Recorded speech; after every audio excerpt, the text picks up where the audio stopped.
Good day, I'm Theodore Henry, and this is your JIS News for Friday, January 27, 2023. Jamaica's economy and financial sector remain resilient and strong.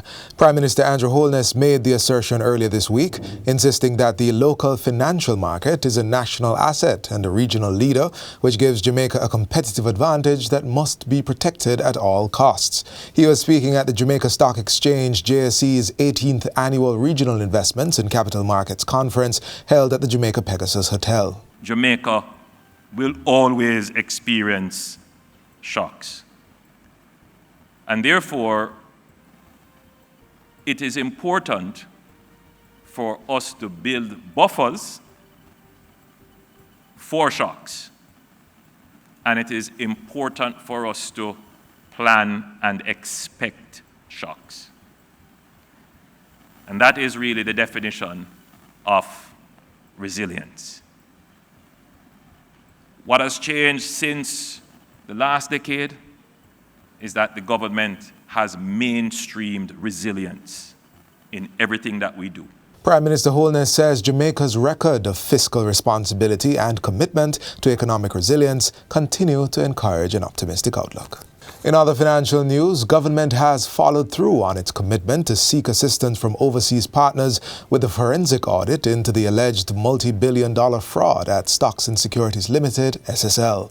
Finance Minister Dr. Nigel Clark says a written request has been submitted and resources have been allocated to finance the process. We're not looking for handouts. We are prepared to pay for those resources with our own budgetary resources. We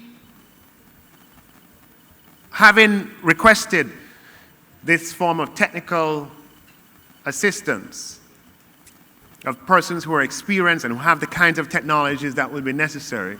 Dr. Clark was speaking at the JSE Investment and Capital Markets Conference on Wednesday. He says, issues aside, the crisis provides an opportunity to build out a fit-for-purpose regulatory environment. This involves the adoption of a twin peak model system with a regulator for deposit-taking and non-banking institutions and a separate regulator for market conduct and consumer protection.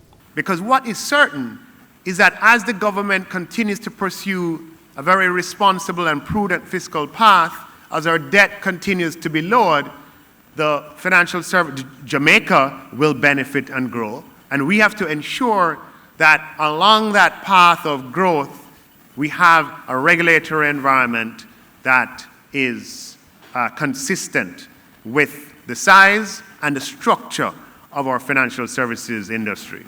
Meanwhile, the Bank of Jamaica BOJ is giving assurance that it has the competence to take on the added responsibility of regulating non-bank financial entities alongside deposit-taking institutions, DTIs. In line with the new Twin Peak model of financial sector supervision and regulation announced by Minister Nigel Clark, regulation for all deposit-taking institutions and non-bank financial institutions is being consolidated into the BOJ.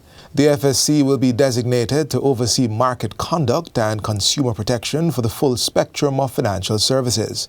Governor Richard Biles says the central bank accepts the charge to supervise the entire financial sector, and the team is quite adept at doing this. We have a lot of international support and expertise and training that we have had over the years in respect of this function. So I have no doubt in my mind that we have the core competence to handle the enlarged portfolio. However, I know and I approach this new challenge with humility, because the sector that was outside of the DTI is even larger than the DTI in terms of assets that they manage. Mr. Biles, who currently chairs the FSC board, says the BOJ will have to depend a lot on the Financial Services Commission and the skills and expertise that exist there. And there is a process of over a period of time, whether it's 18 months or 24, we are going to, in a very organized way and in a planned manner, try to pull into the Bank of Jamaica all of that expertise that currently exists in the FSC to oversee that division, that set of financial institutions. The BOJ governor was addressing Wednesday's JSE Investment and Capital Markets Conference. In other news, motorists with outstanding traffic tickets are being implored to take advantage of the period of reprieve being provided by the government to settle those matters before the new Road Traffic Act and regulations take effect on Wednesday, February 1. Minister of Transport and Mining Audley Shaw made the call during Parliament's debate on the Road Traffic, Reprieve and Nullification of Prescribed Notices Act 2023. The legislation was passed in the House of Representatives on Thursday with 3 amendments. It allows motorists with unpaid tickets to clear these from their driving record and have a clean slate without demerit points against their licenses before the Road Traffic Act 2018 is brought into force. I therefore implore all motorists who still have outstanding tickets to appear early before the traffic court, and if they are having challenges in paying their traffic tickets, to indicate their difficulty to the courts to see whether any appropriate arrangement can be made with the court concerning the payments. The minister says tickets that remain outstanding after the reprieve expires will be enforced in accordance with the new provisions to include suspension of licenses. Your past mistakes do not have to be carried forward if you take action now to attend court, and you will face no fear of suspension going forward if you obey the rules of the road and avoid getting tickets.